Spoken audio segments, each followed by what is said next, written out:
give the floor to Mr. Tom Fletcher.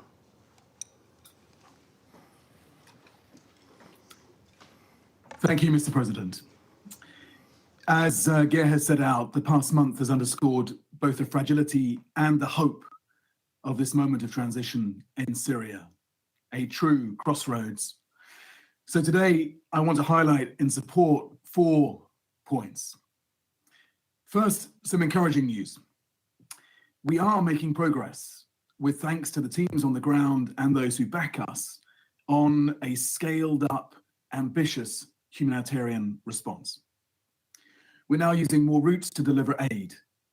Since the start of the year, we've expanded cross-border deliveries from Turkey, a relatively cost-effective route through which we can now reach warehouses across the country, including Damascus and Homs.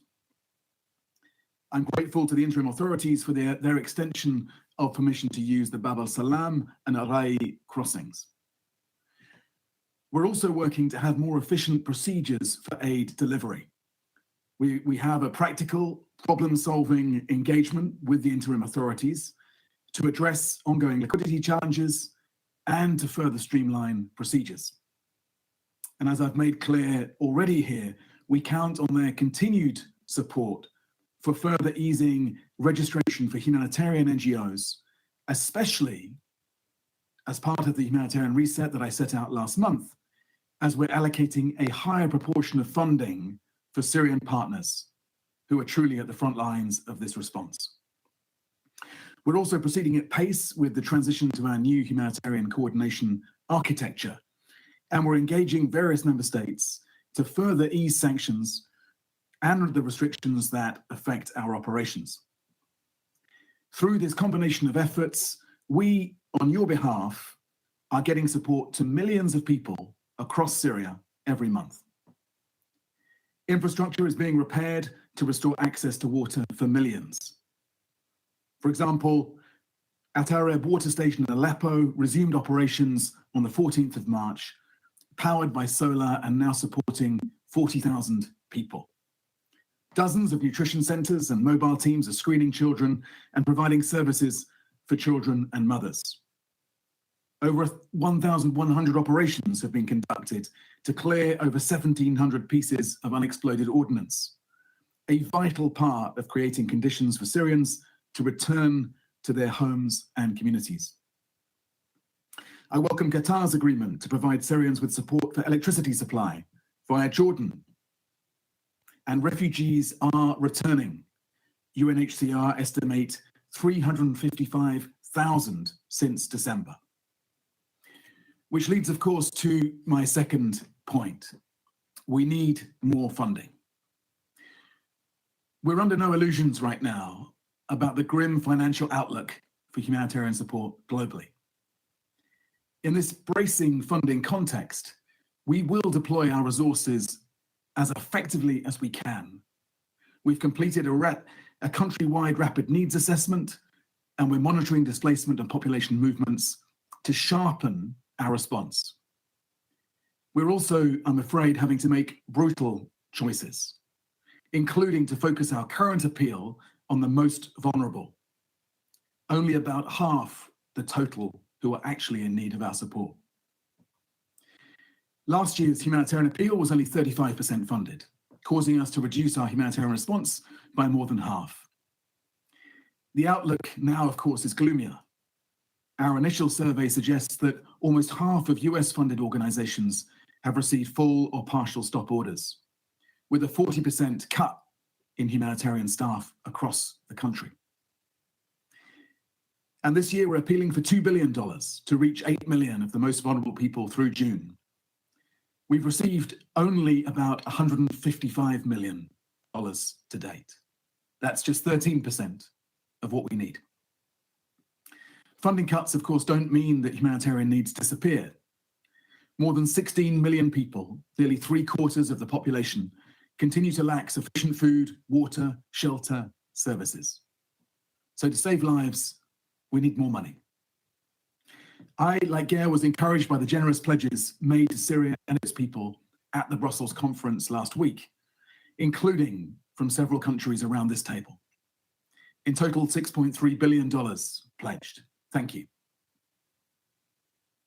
I hope these funds materialize and can be dispersed quickly. A third point, to underline the Special Envoy's message, protection of civilians and the de-escalation of ongoing conflicts must remain front and center. While security has improved since December, we're still seeing daily reports of clashes, attacks, and other hostilities in a range of areas. And as you responded to in your presidential statement, violence in the coastal areas earlier this month, with reports of hundreds of civilians killed, including a UN colleague, was horrendous. Our humanitarian coordinator will visit the coastal area in the coming days. Tens of thousands of people have been displaced, including some 15,000 to neighboring Lebanon. Clashes and attacks have also continued in parts of eastern Aleppo, northeast Syria, and southern areas, with civilian casualties and damage to infrastructure. Meanwhile, civilians, including many children, continue to be killed or maimed by explosive remnants of war at truly shocking levels, with over 600 casualties since December alone.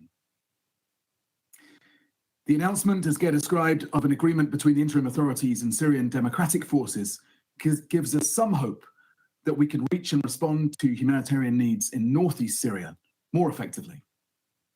All parties must, of course, take constant care to protect civilians and the critical infrastructure that they rely on. And we need to redouble efforts to see through that inclusive transition that will lead to a more sustainable peace.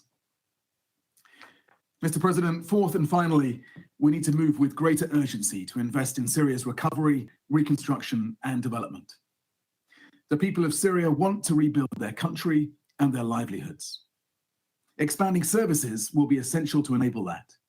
According to UNHCR, 3.5 million IDPs and refugees are ready to return to their homes in the coming year, but only if they have the basics: shelter, electricity, water, sanitation, education, work. And this will require investment, time, and consistent engagement, given the complex web of sanctions and other restrictions in place, as well as the magnitude of destruction and needs. Mr. President, let me repeat, 16 million people, nearly 3/4 of the Syrian population, lack sufficient food, water, shelter, medicine. I have described the real progress we've made to scale up the international response, despite the security risks, the political challenges, and these deep, deep funding cuts. We are making and will make the toughest choices to ensure that every dollar saves lives. We will demand that civilians are protected and that all Syrians, including women and girls, especially women and girls, feel that their rights and freedoms are guaranteed.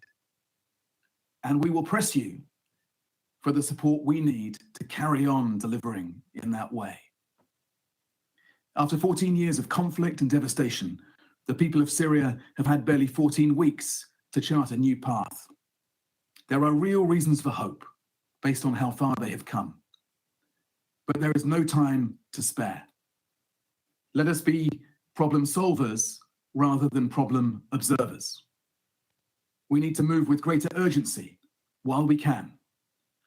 The price of failure will far outweigh the investment that we are asking for. The cost of hesitation is greater than the risk of decisive action.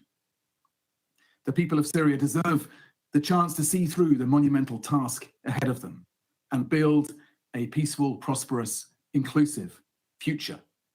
As so many Syrians have told me, they want to return to being a community that exports kindness rather than imports generosity. And at a time when international solidarity appears to be in retreat, let's not retreat from meeting this moment with energy and ambition. Thank you. I thank Mr. Fletcher for his briefing, and I will now give the floor to Ms. Jumana Saif.